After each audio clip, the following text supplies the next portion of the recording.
doesn't look so good. Sorry for disturbing you, but are you okay?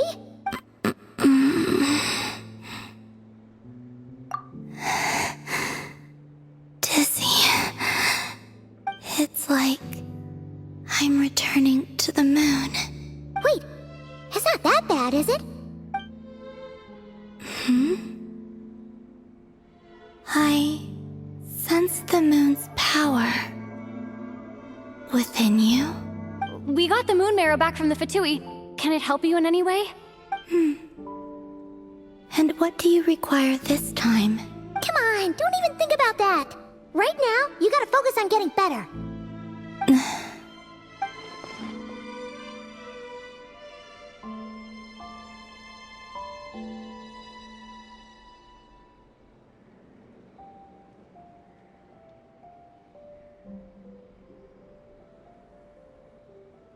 I might need your assistance in the future. Oh. Very well. Give me your hand.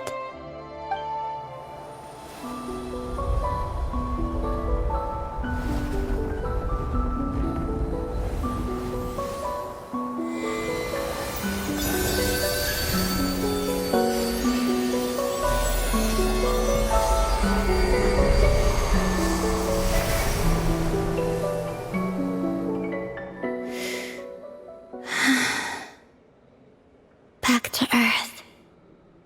My thanks. Your feet never left the ground. But anyway, feeling any better?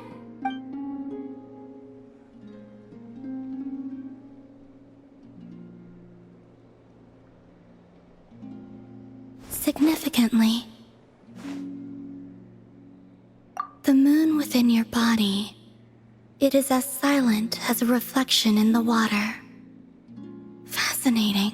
I merely drew forth a ray of its light from the water. Enough to keep me tethered to the ground for now. I think I sensed some other changes as well. That is the moon goddess's favor. All things I come into contact with will bear this mark. It is harmless, and will fade over time. Speaking of which, do you want to be the Moon Marrow's custodian, now that you've got your power back? It's supposed to be something that belongs to a god in any case, right?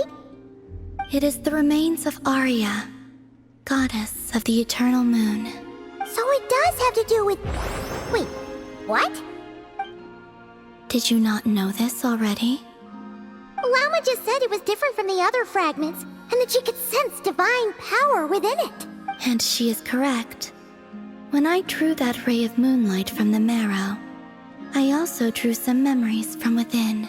That is how I know that it belongs to the goddess of the eternal moon. But Lama also saw the past by using the Moon Marrow. Why didn't she see that?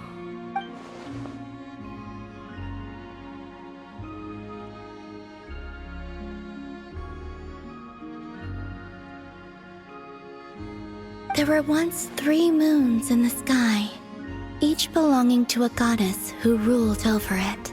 But after the War of Funerary Flame, all 3 lay slain, and 2 of the 3 moons were shattered during the conflict. After Arya's death, her power coalesced into this moon marrow. The iridescent moon's remains have never been found.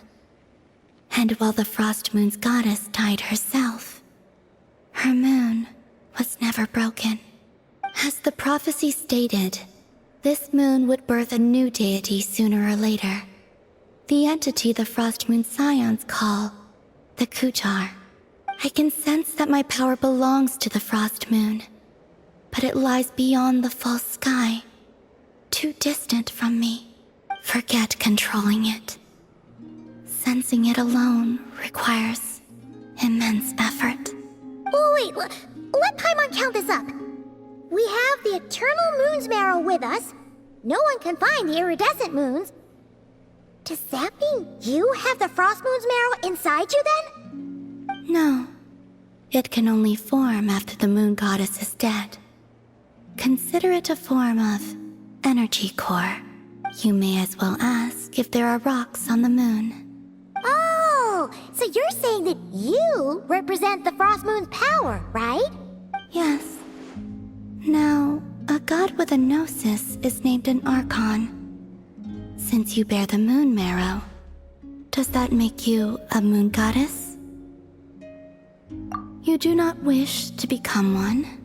That's not really the problem here. Also, why are you so eager to pass that title on to someone else? Anyway, never mind this becoming a moon goddess stuff for now. We're asking if we should return this moon marrow to you. I do not desire it. Huh? Nor does it desire to come to me. And what does that mean? When I came into contact with its power, I sensed a kind of rejection. I can only guess that this is because I, too, am a moon goddess. 2 moons will not rise at the same time, let alone consume one another. Guess it's stuck with me for now then. You sure that's gonna be okay?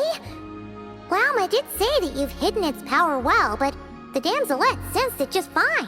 And it's the wild hunt we're dealing with here, not some run-of-the-mill enemy. If it detects the marrow... The wild hunt? You speak of that phenomenon as if you were describing a person. Well, it sure looks like there's a person behind it all. Someone with a super clear goal, too. They've been after the moon marrow non-stop. That seems to ring a bell. Huh? Does it really? My colleagues used to mention someone, back when I was still with the Fatui. He hailed from Conria, gaining abyssal power during the Cataclysm, and he had a consuming fixation on the moons. Conria? Well, we don't know if the phantom we saw has anything to do with that, but the details kind of match. What was his name? I only know what others called him. The Rehir of Solnari. Huh. There was that title too. Yes. Wait a second. Dane mentioned him, didn't he? Does that mean that our enemy is Rerir, one of the 5?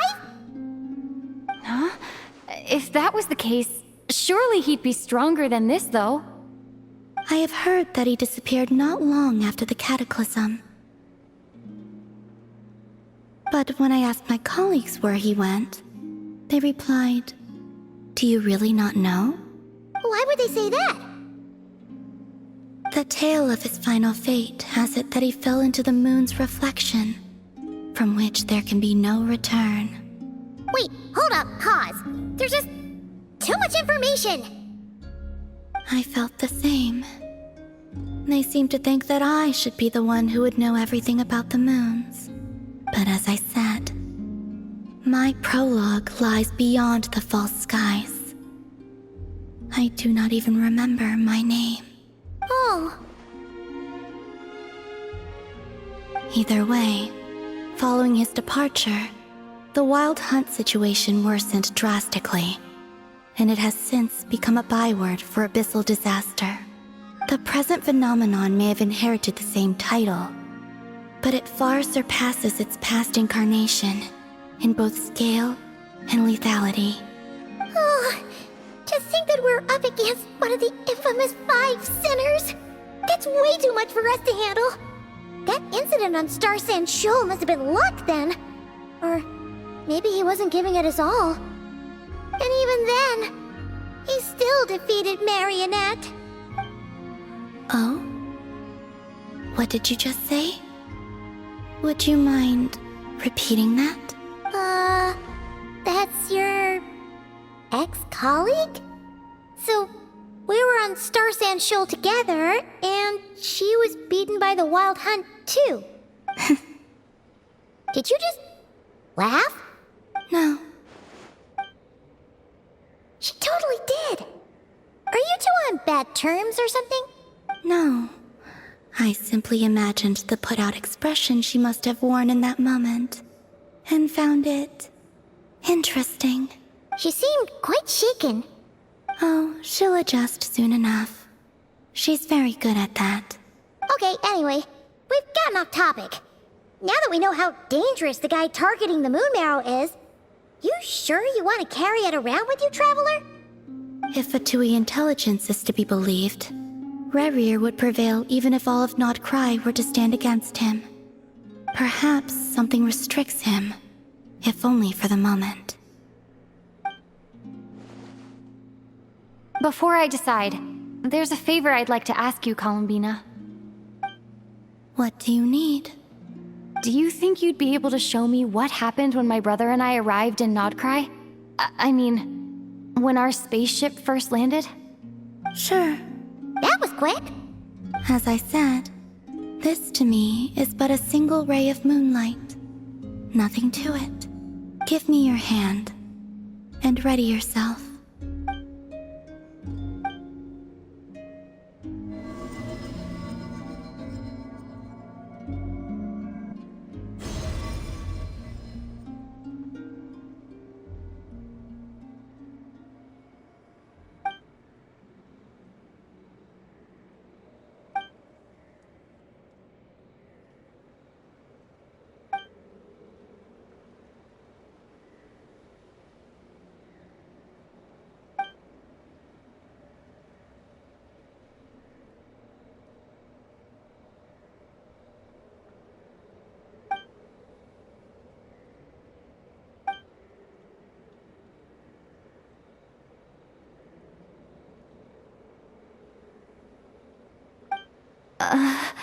Where is this? Lumine, come on, we have to leave this place! What?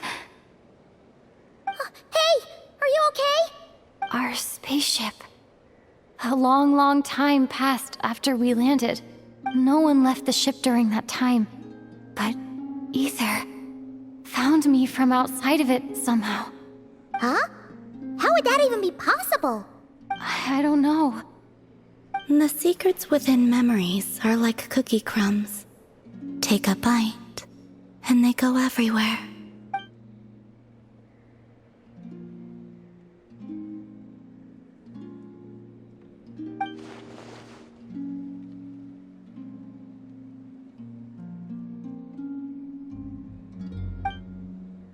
All right. I'll keep the moon marrow with me. Well, if you say so. Paimon can't stop you, but still. Ooh. Will you need my help? I could help you conceal the marrow. You could? Oh, that'd be great. Detecting it within you is already no easy task. But I can teach you to further conceal its presence using Kuvaki, like this.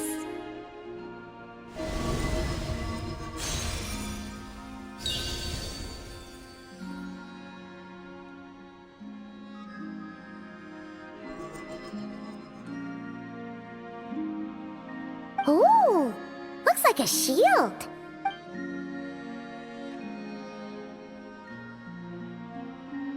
Can you sense it? Now, try to maintain it.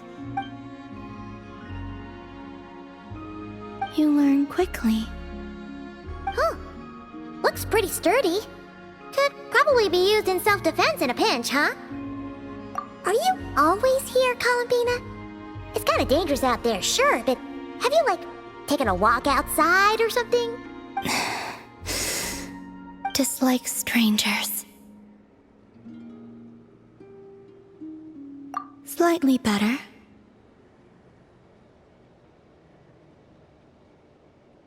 Yeah, the Frost Moon Scions have changed since you last saw them. Who knows? You might actually like them. I will consider it. She seems kind of tired. Either way, thanks for agreeing to help us. It wasn't much. The flowers here. They like guests like you.